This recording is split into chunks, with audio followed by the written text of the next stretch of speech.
Hola, ¿qué tal? ¿Cómo estáis? Estamos en el inicio de la temporada de la bellota, de la temporada 2022-2023. Es finales de noviembre, todavía queda diciembre y enero entero, meses en los cuales las bellotas van madurando, van cayendo al suelo y se dan las condiciones, por lo tanto, para realizar el proyecto Rendajo, que, como quizás sepáis, consiste pues, en recoger bellotas de árboles que las den con calidad y que sean bellotas no atacadas por los bichos, y ponerlas en sitios, o sea, sembrarlas en aquellos lugares en los cuales pues no haya árboles o haya pocos quercus, para que vayan saliendo adelante pues este cambio del arbolado de un sitio donde hay a otro donde no hay. Es el cuarto año que hacemos el proyecto Rendajo y lo que hacemos es copiar al pájaro este que coge bellotas, las transporta a veces hasta 5 kilómetros y las esconde, y de ahí pueden luego salir pues pequeños arbolitos, pequeños chaparritos que luego a su vez, con suerte, 15-20 años después se transforman en encinas. El cuarto año pues es un año interesante. Estamos llevando adelante la campaña, pero es necesario conocer las condiciones tan difíciles en que está el mundo rural, la naturaleza, el medio ambiente, a partir de las múltiples agresiones que por las instituciones del Estado, sus sistemas a sus órdenes, por ejemplo, una parte fundamental del movimiento ecologista institucional, que es uno de los peores maltratadores del medio ambiente, y también pues las grandes empresas están creando una situación que resulta bastante problemática.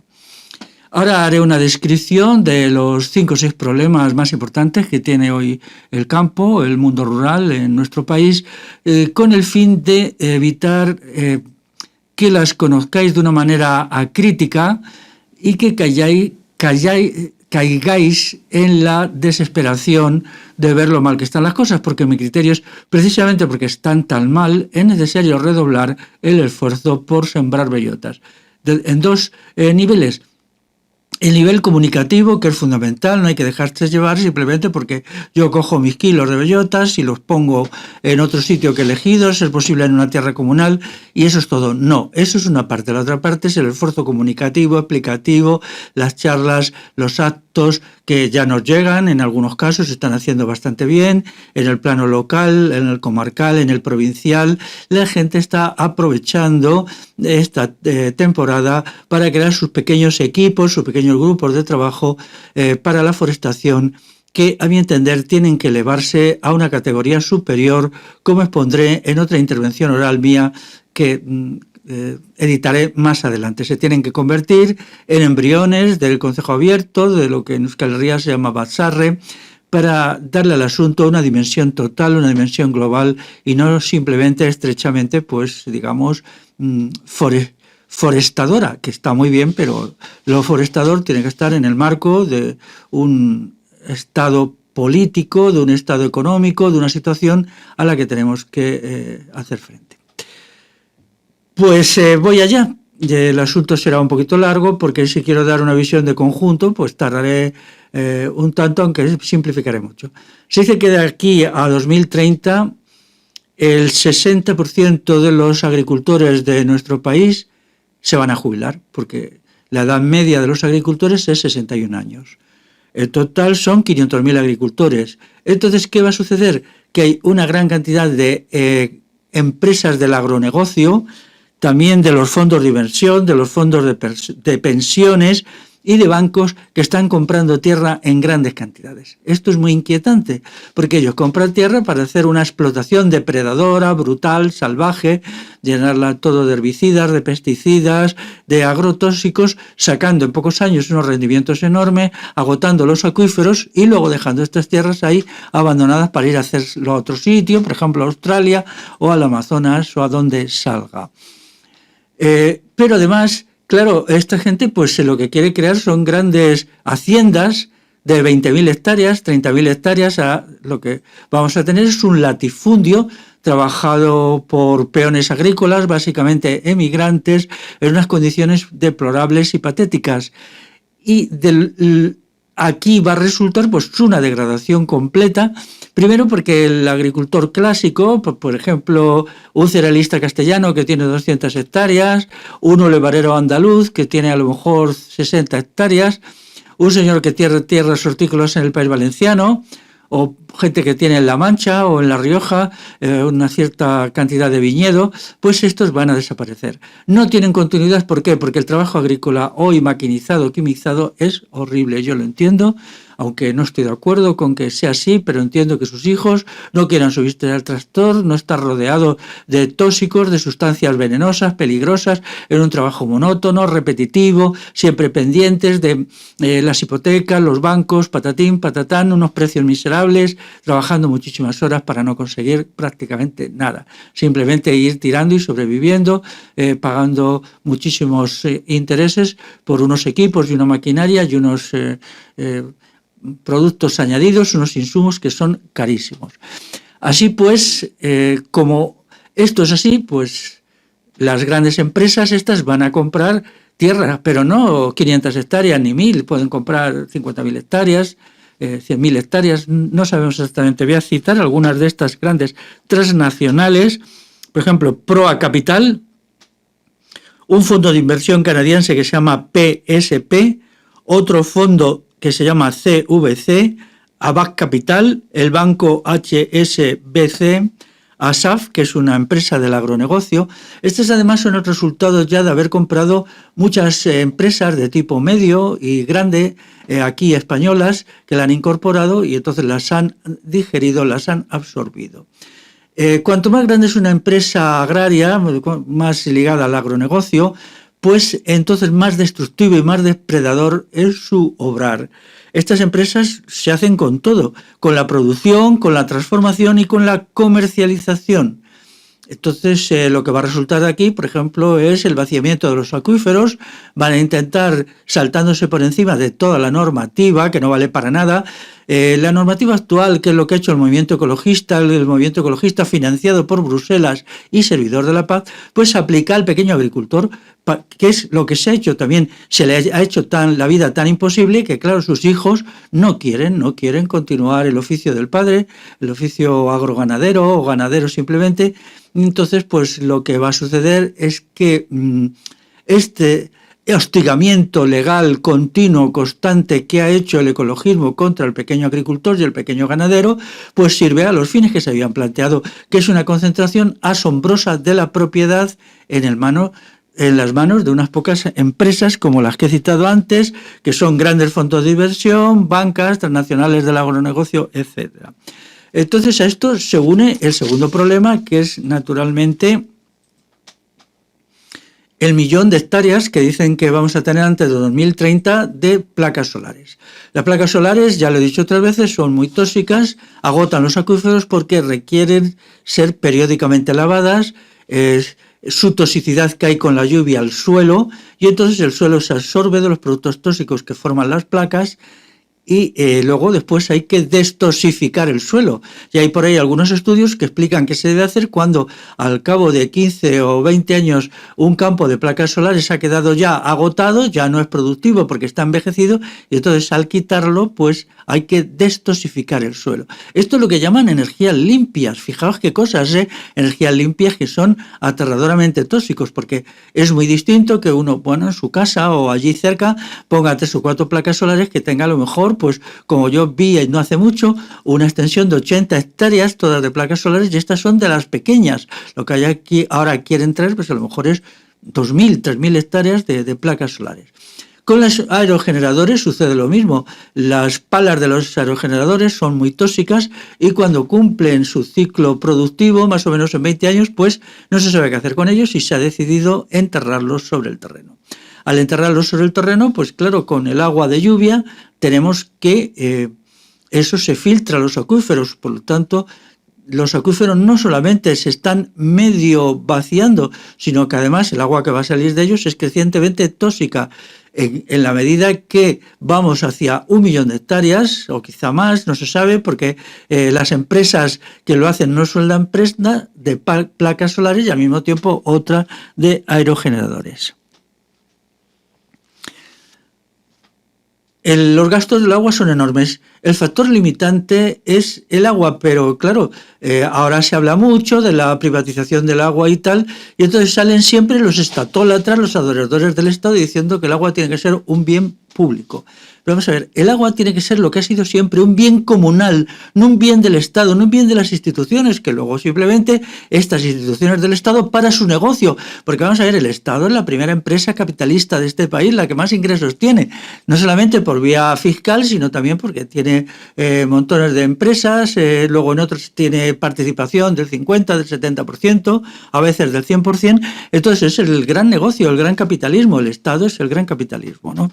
Entonces tenemos que rechazar completamente los lloriqueos de ciertos ayuntamientos diciendo que el agua tiene que ser pública, es decir, que los tienen que manejar ellos, lucrarse ellos, meterse en el bolsillo una parte del beneficio del agua. No, el agua tiene que ser comunal y tiene que ser propiedad de los vecinos, porque si el agua es pública, o sea, estatal, inmediatamente va a ir a estas grandes compañías que, claro, pues tienen muchos recursos financieros y los pueden pagar de manera mucho más lucrativa para el Estado que lo que pueda hacer un pequeño agricultor que tenga, por ejemplo, 15 hectáreas de regadío, que probablemente se quedará sin agua, lo que ya está sucediendo teniendo en cuenta que llueve muy poquito.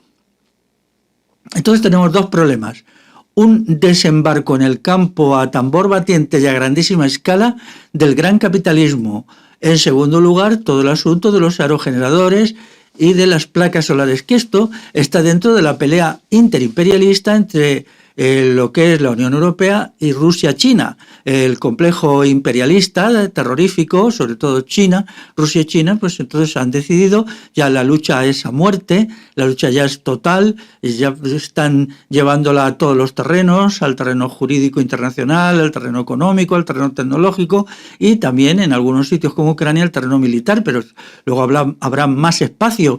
Por ejemplo, es asombroso el rapidísimo rearme que está llevando adelante a Australia y Nueva Zelanda ante las agresiones y las intromisiones de China en sus aguas próximas, no exactamente territoriales. Entonces, parece ser que podemos asistir en cualquier momento a un choque armado de tipo naval entre el imperialismo chino y Australia.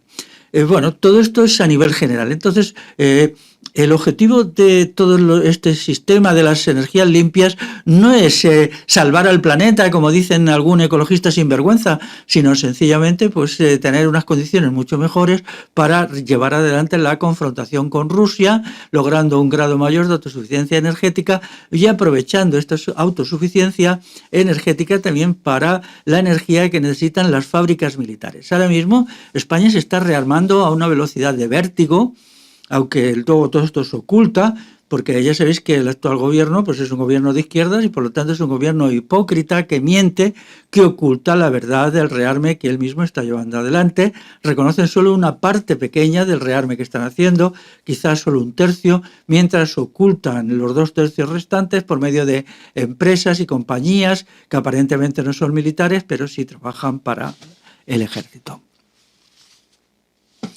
Luego tenemos, en tercer lugar, las empresas de forestación, entre comillas, con drones.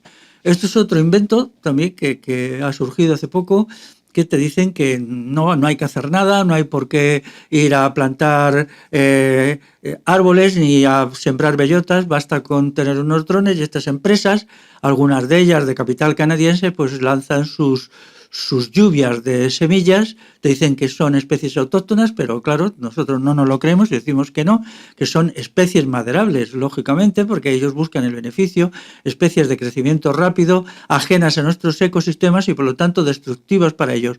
De vez en cuando pueden meter unas poquitas bellotas de quercus autóctonos o alguna cosita por ahí, pero lo que hacen básicamente pues es continuar la política de poner eucaliptos y poner pinos.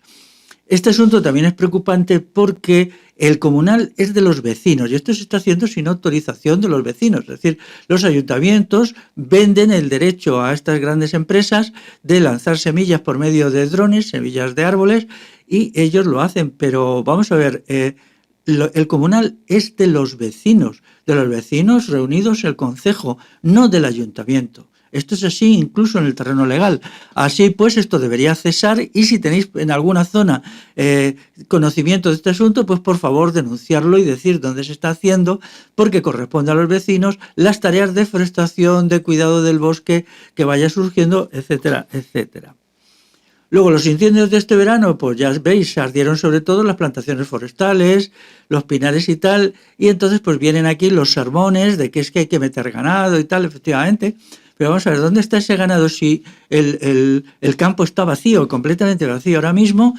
¿Qué van a hacer los 500.000 agricultores cuya edad media será 61 años y de aquí a 2030 se van a jubilar 500.000 de agricultores? Pues esencialmente irse a las ciudades de tipo medio con sus hijos, si los tienen, o alguna residencia de ancianos. Y entonces, ¿quién va allí a tener ganado si no hay nadie en el campo? No es la España vaciada, sino la España que han vaciado, que el Estado vació bajo el franquismo y que luego, claro, pues como no ha habido renovación generacional y sigue sin haberla, casi nada, solo 25.000 agricultores tienen menor de 45 años, daros cuenta, 25.000 frente a 500.000 que tienen, están a punto de la jubilación. Entonces, ¿qué se va a hacer? Mucho más teniendo en cuenta que ahora mismo el ganado no se tiene en extensivo. Están las célebres macrogranjas en las cuales, pues, allí sí, claro, allí lo que te dan por un cerdito, por una ternera o por un choto de cabra, pues es remunerador porque reciben amplias subvenciones y por otras razones que ahora no es motivo de explicación. Pero alguien que tenga 300 cabras, no, es que lo que le pagan por un choto, pues es nada prácticamente, es que no es nada. Entonces se hicieron mucha retórica, mucha palabrería y tal, que como siempre son brindis al sol, es decir, cosas que no son realizables porque no tienen en cuenta la realidad. Y la verdad es que es cansado oír tanta palabrería buenista y tantas soluciones a todo que no tienen en cuenta las condiciones reales. Las condiciones reales son las que son y solamente si nos ponemos muy serios, por un lado a plantar y a poner bellotas, a sembrar bellotas y por otro lado a resistir y a denunciar a los que están destruyendo el medio rural, entonces podremos lograr algo. Mientras estemos todo el tiempo de huida diciendo yo no quiero meterme en problemas y tal, pues entonces luego, mira, dejemos la demagogia y la palabrería, Luego, después de todos los incendios y de todo este calor terrorífico de este verano, que ha sido algo único, es absurdo negar lo de las anomalías climáticas están ahí, el calor de este verano es un indicativo, pero han venido lluvias torrenciales que como siempre han devastado los suelos, han hecho un arrastre de la parte superior del suelo, que es la más fértil, que han ido al mar o a los ríos, y entonces, ¿qué se ha hecho este año para evitar, entre comillas, las lluvias torrenciales? No sacarlas en la televisión, sencillamente. En vez de hacer como se hizo hace 3 años y hace 4 años, que era una cobertura informativa muy potente, pues ahora no se han sacado. Se han dicho vagamente que sí en la provincia de Castellón, en alguna zona de Valencia, tal. Pero eso ahora lo que se está haciendo, taparlo todo, ocultarlo todo, sobre todo es la estrategia de este gobierno que para dar una imagen, digamos, optimista y pujante, pues lo que hace es ocultar y tapar y vedar toda información. Y entonces la manipulación informativa es lo que estamos ahora sufriendo. ¿Cómo se puede evitar esto? Pues creando sistemas de contrainformación. Contrainformación, cuando tengáis información, decirlo. Hay que contarlo, hay que buscar todos los medios. No me digáis que son modestos, porque una información modesta es mucho más que ninguna información. Y si 1000 personas se pusieran a informar de lo que está sucediendo verdaderamente en el campo, tendríamos un conocimiento muy exacto y crearíamos como una masa crítica de información que luego se iría multiplicando y se añadiría mucha más gente a la actividad informativa. Las anomalías climáticas están ahí claramente, está la cuestión de este verano, ahora mismo el mes de noviembre, que está terminando en el momento que estoy haciendo esta intervención oral, pues no es ya el mes en el cual llueve tanto que los acuíferos y los embalses se llenan porque ha llovido, pero solamente para empapar 20-30 centímetros del suelo. Sí, han crecido las hierbas otoñales, vendrá bien algunas bellotas que podrán germinar si el suelo está húmedo, pero esto desde el punto de vista de los embalses y de los acuíferos es igual a cero, porque no está aportando nada. Solamente quizá en algún área de Galicia puede esto no ser así. Allí se ha llovido más, se necesita una lluvia propia de otoño, del noviembre mesetario, del interior de la península ibérica, del clima mediterráneo continental, que consistiría pues en estar, por ejemplo, 10 días lloviendo, con pequeños periodos de no lluvia, unas horas, pero 10 días lloviendo, noches enteras lloviendo. Eso no está sucediendo. Entonces, efectivamente, nos enfrentamos a anomalías climáticas muy graves, ¿no? Luego están los cambios termométricos colosales que hay, es decir, de entre el día y la noche, entre hoy y dentro de 2 días, entre hoy y hace 4 días. Todo esto refleja la falta de arbolado. El arbolado es un regulador del clima y entonces lo que hace es que estas diferencias, estos saltos en las temperaturas no suceden en lugares donde hay mucho arbolado, porque el árbol es un ser vivo que impide que las temperaturas frías se hagan muy frías y las temperaturas calientes se hagan muy calientes. O sea, mantiene un equilibrio termométrico. De la misma manera que el árbol suscita la precipitación. Puede haber cielos encapotados, cielos cubiertos de nubes, pero eso no equivale necesariamente a que descarguen. Para la descarga de estos frentes nubosos que suelen venir desde el Atlántico, sobre todo por el noroeste de la península y a veces por el suroeste, pues descargan mucho menos porque no encuentran las condiciones del arbolado propiciatorio de las lluvias y también propiciatorio de la calidad de las lluvias, porque las lluvias no solamente son cantidad, quizá más importante de todos es su calidad. Así pues, estos son incentivos para llevar adelante la forestación, la plantación de bellotas y para darle importancia al proyecto Rendajo. Ahora mismo estamos viendo cómo en el panorama político, los pseudodebates politiqueros de los partidos políticos que se pegan entre sí y tal, todo un teatro, aquí hay 2 posiciones. Porque es todo un teatro. Mira, todos los partidos políticos, desde el más enano hasta el más grande, todos cobran del Ministerio de Hacienda y del Banco de España. Todos exactamente igual. Reciben unos subsidios enormes, colosales. Una parte de estos subsidios son conocidos y otros son subterráneos. Forman parte de de la economía sumergida, de la politiquería. Entonces, pero todos cobran del mismo amo. El amo es el Ministerio de Hacienda, ¿no? Entonces, eso significa que quien paga manda. ¿Y qué sucede? Pues que en el mando están todos subordinados. Y por eso aquí lo que hay es un acuerdo para escenificar peleillas y tonterías que no llevan a nada. Pero ahora mismo tenemos, respecto al problema del llamado cambio climático, tenemos la derecha y extrema derecha que dicen que las renovables no valen para nada, son funestas y que hay que ir a la energía nuclear. Y luego la izquierda y extrema izquierda que dicen que la energía nuclear, pues tampoco dicen que no, porque claro, Francia vive básicamente de la energía nuclear, ¿no? Pero bueno, ellos se inclinan más bien por lo que llaman las energías limpias, que es un escándalo y una vergüenza llamarlas limpias y renovables. Cada 20 años hay que renovar las placas solares y limpiar el terreno. ¿Hasta cuándo? ¿Hasta cuánta profundidad del suelo? Quizá 20, 30 centímetros. Hay que coger toda esa tierra, llevarla a algún sitio de tratamiento para limpiarla de tóxicos. ¿Eso son energías limpias? ¿Eso son energías renovables? Bueno, pues entonces ellos dicen que esto es lo que hay que hacer. Las energías renovables, las energías limpias y los otros, la energía atómica. Es de sentido común que hay que rechazar lo uno y lo otro. En el proyecto Rendajo rechazamos tanto a la energía atómica y nuclear como a las energías renovables, estas destructivas del medio natural. ¿Por qué nos proponemos? Por la reducción del consumo. La reducción del consumo es lo decisivo. Ahora mismo hay un despilfarro y un derroche de energía. Se consume cantidades ingentes. Por ejemplo, con el proceso de digitalización el consumo de energía y el uso de los teléfonos como ordenadores personales pues se ha multiplicado por mucho. Entonces, ¿es necesario esto? Pues no es necesario. Se podría vivir bastante bien con el 10, 15 o como mucho el 20% de la energía que se consume. Y eso haría que el 85%, el 80% se dejara de consumir y esto reduciría pues todos los efectos letales, negativos y los inconvenientes de un consumo exagerado de energía.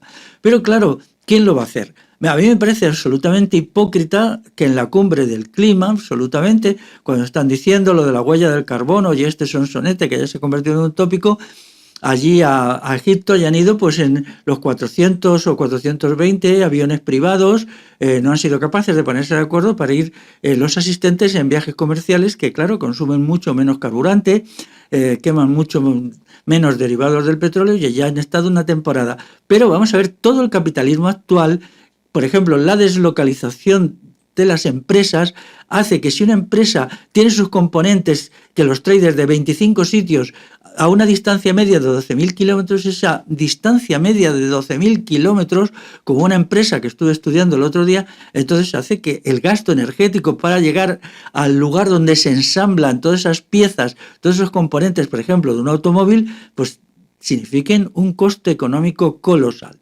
Entonces el capitalismo actual es enormemente derrochador y ahora resulta que, como hacen siempre, los ecologistas culpan a una pobre familia porque a lo mejor resulta que se deja un día una bombilla de su casa encendida, que eso es insignificante frente a los gastos que hacen las grandes empresas capitalistas, que son las culpables de todo. Pero ya sabemos que el ecologismo esculpa al capitalismo y llena de culpa a la pobre gente que está a lo mejor pasando ya frío en su casa porque no puede pagarse una calefacción de más calidad, o porque se ha dejado un día la bombilla encendida, o porque tiene tal o cual de unos hábitos que efectivamente pueden ser derrochadores, pero que son nada de nada al lado del derroche que significa el capitalismo actual deslocalizador y basado en grandes empresas que tienen a lo mejor 80, 90, 100 factorías por todo el planeta.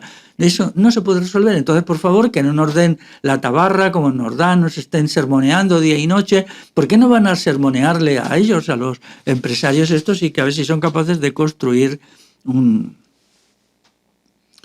capitalismo que no sea tan derrochador de energía, ¿no? El asunto de la energía pues seguirá ahí, pero hay que tener en cuenta que se seguirá hablando. Ahora mismo no se dice nada del derroche energético colosal que significa el rearme del ejército español. Ya sabéis que ya hay un embrión de ejército de la Unión Europea que se llama el Eurocuerpo, y a partir de ahí, que ahora está formado solo, digo solo entre comillas, por 60.000 soldados, se construirá lo que muy probablemente sea un ejército de 2 millones, dirigido contra Rusia. A Rusia le dan las bofetadas que en realidad van dirigidas a China. Todo esto es usar a Rusia como pim pam pum, pero vamos, al que verdaderamente tienen ganas, porque Rusia no es enemigo, es China. China es una potencia imperialista feroz, terrible, y entonces Occidente ha decidido, ya ha dado el visto bueno a un desencadenamiento de una guerra que puede durar decenios. Una guerra con unas características especiales, que es, unas características que ya les estamos viendo, que es guerra económica, guerra política, guerra ideológica, guerra tecnológica, guerra informática y en algunos sitios guerra caliente, guerra con armas. Y en otros el rearme hasta que China quede cercada y exhausta. Pero China también tiene muchos recursos y muchos intereses. Es un imperialismo depredador, terrible, destructor del medio ambiente como nadie. Nadie está destruyendo el medio ambiente de una manera tan concienzuda, tan rotunda, devastando ríos enormes como el río Amarillo, que parece ser que ya ni corre siquiera, en su propio territorio, y luego devastando África y ciertas zonas de Latinoamérica. Así pues, en estas condiciones tenemos que comprender que el futuro del medio ambiente, del mundo rural, pues es problemático.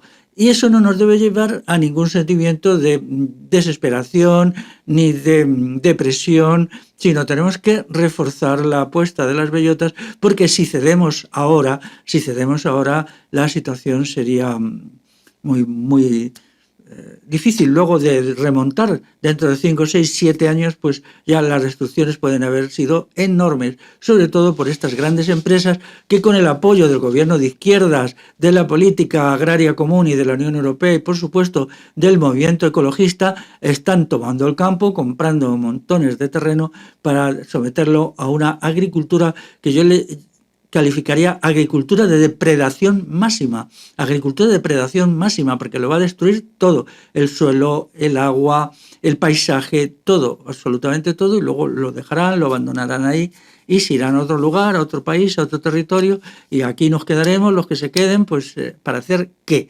Eso lo podemos evitar. Estas empresas hay que denunciarlas y, si es posible, la gente que tenga la intención de irse a vivir al campo, pues ahora es el momento.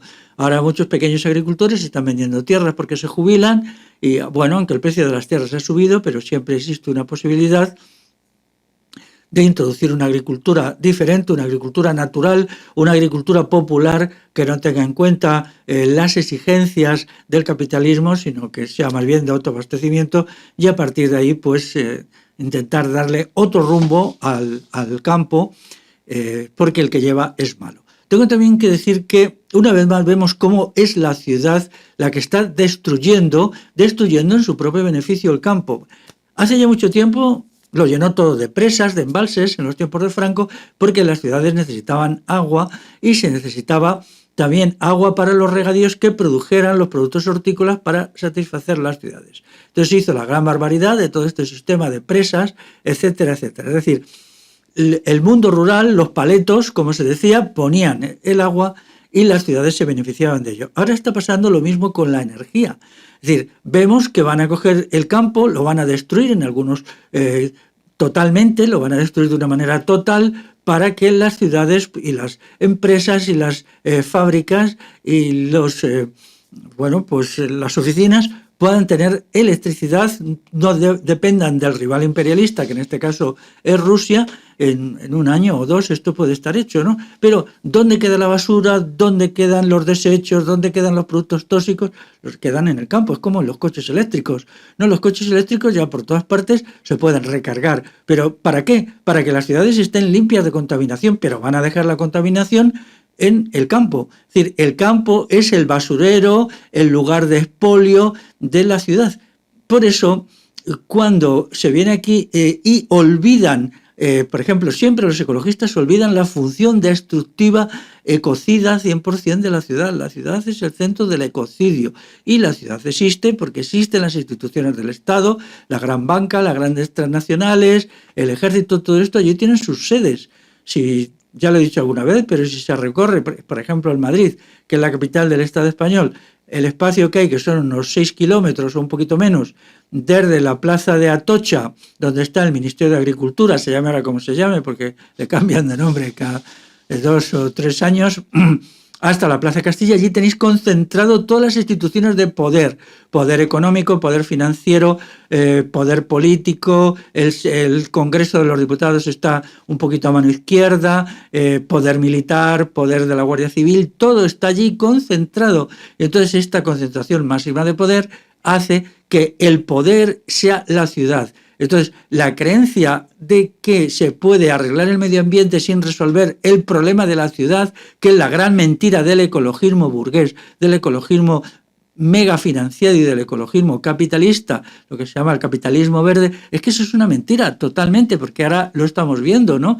¿Qué va a pasar, por ejemplo, cuando vayamos por un camino, incluso un camino de tierra, y nos podamos hacer 15 kilómetros viendo a un lado y otro placas solares en un día de verano que alcanzan temperaturas de 60, 70 grados en el suelo? Porque claro, las placas solares para producir electricidad también dejan un residuo de calor, y entonces ese calor, cuanto mayor sea, pues más es la microdestrucción de la placa y más productos tóxicos van cayendo al suelo. Entonces resulta que nos movemos en un espacio que puede tener en un día de verano, en el centro del día, 60, 70 grados. Es decir, todo lo que es la microflora y microfauna que está debajo ha quedado achicharrada, destruida. En segundo lugar, el aire, muchas de esas partículas supertóxicas, en cuanto que se levanta un poquito de aire, llegan a nuestros pulmones, pero también llegan a los pulmones de la gente que vive a 15, 20, 30 kilómetros, incluso 40 de distancia. Los pueblos que estén cerca se tendrán que abandonar, y si no, la cantidad de enfermedades que van a sufrir de todo tipo, sobre todo cáncer en los que estén a menos de 20, 30 kilómetros de los centros de las placas solares, que es el horror, las placas solares son el horror, pues entonces sufrirán por enfermedades de la piel, por la toxicidad del aire que les llega, un aire además recalentado, algo espantoso. ¿Y todo eso para qué? Para que las grandes ciudades como Madrid, Barcelona, Sevilla, Bilbao, Valencia, Valladolid tengan energía abundante para despilfarrarla, para derrocharla. Tenemos un caso clásico de explotación del campo por la ciudad. Ahora no podemos hacer una llamada a la gente del campo a que se subleve contra nada porque no hay gente en el campo. La explotación ha sido tan brutal que es que ya se han llevado hasta la gente. Entonces, ¿qué podemos hacer? Pues aceptar con serenidad que las cosas son así y concentrarnos en nuestra tarea de plantación de bellotas, hasta que vayamos encontrando fórmulas y soluciones para estos problemas, con un espíritu sereno, con un punto fuerte de estoicismo, pero también con una voluntad de no dejarnos vencer ni por el desaliento ni por la represión. Y sobre todo, entrar en conflicto con los contadores de mentiras. Esta gente, lo que se llama los ecofuncionarios, que están en Bruselas, que ganan cantidades exorbitantes, que van en sus jets privados a las reuniones para decirnos que cuidado con la huella de carbono y todas esas bobadas, que ahora resulta que han dicho que la energía nuclear también es verde la energía nuclear, todo es verde ya, ¿no? Claro, realmente ahí tenemos el Partido Verde Alemán, ¿no? Que es un engendro procapitalista 100%, proimperialista, promilitarista. Nadie ha promovido tanto el militarismo en Alemania y el Estado policial como el Partido Verde Alemán. Ahora ya es algo tan horrible, tan asqueroso lo que es este partido que ya no se habla de él, porque claro, si se habla de él, entonces pues aquí la gente se alerta y dice, cuidado, que el ecologismo ecocida no es algo bueno y yo quiero estar en contra de él. Así pues, se ha dado la orden de esto no se habla, porque aquí ya todos son manipulaciones informativas de qué se puede hablar, de qué no se puede hablar, qué mentira hay que contar para ocultar la verdad, lo que decía antes, por ejemplo, de las inundaciones, que claro que las ha habido y han sido muy graves, pero se ha decidido ocultarlo, no salen en los telediarios y por lo tanto no existen, pero eso no quita que el problema sea real. En estas condiciones, pues animo a que demos incluso un salto en el proyecto Rendajo. Tenemos que constituir los núcleos de acción y de trabajo, sean los que sean y hayan los que hayan, en núcleos de autogobierno, de pregobierno, de progobierno, en el sentido del Consejo Abierto.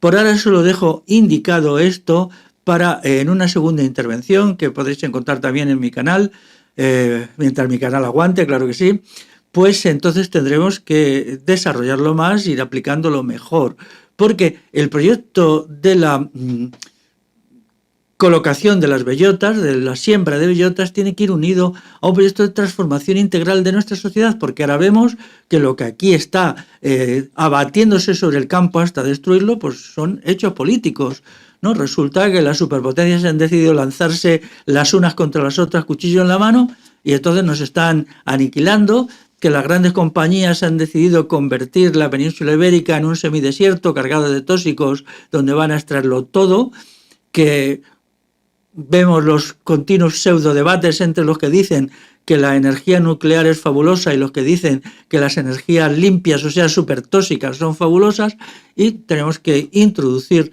racionalidad, verdad, información, serenidad, eficacia, trabajo, entrega, en donde todo este mundo de locura en que vivimos no ofrece más que descontrol y manipulación. Bueno, pues en eso quedamos. Os emplazo a que cuando tengáis tiempo echéis un vistazo a mi siguiente intervención. Hasta luego, y que se os dé bien poner la bellota en el agujerito, taparlo luego con un poquito de tierra, buscar otro sitio donde ponerla, ya sabéis, siempre de tal manera que estén en orientación norte para que los días terribles de los 42, 44 grados, la pobre plántula, que esperemos que salga, que nazca esta primavera, pues no sea achicharrada por un sol inclemente, que es el resultado de los fenómenos de deforestación que la península ibérica ha sufrido desde hace 200 años. Sí, justamente desde que el comunal fue privatizado. Se ha dicho que la venta de los comunales ha sido la mayor catástrofe medioambiental en la península ibérica que ha habido nunca y que afectó sobre todo al bosque alto, al bosque autóctono, es decir, a lo que de verdaderamente valioso y útil tenía el medio ambiente en la península ibérica. Pues nada más, hasta luego.